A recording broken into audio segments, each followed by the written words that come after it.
সুতা ফেঁসাই মুরগের ঠ্যাঙ্গের বেহাল অবস্থা দেখছেন। তো এটা হলো এই যে বিশেষ করে চুল সুতা এই জাতীয় জিনিসগুলা মুরগির ঠ্যাঙ্গে বা পায়ে ফেঁসাইলে এটা রিক্স, এটা একদম কাটা যাইছে। আমরা অনেকে এটা খেয়াল করি না। তো এটা ব্লেড দিয়ে খুব সূক্ষ্ম হাতে কাটতে হবে, ঠিক আছে, যাতে করে পা কাটা না যায়।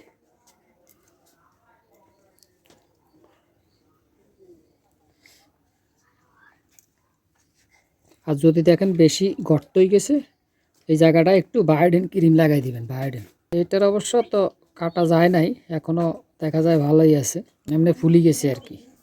যাক, এই জায়গায় মোভ ক্রিম দিয়ে দিলে হইব। এই যে মোভ ক্রিম, একটুখানি মোভ ক্রিম দিলে পুলাটা কমে যাব, ঠিক আছে। আর যদি ক্ষত হয় কাটা যায় তাহলে বায়োডিন ক্রিম দিবেন।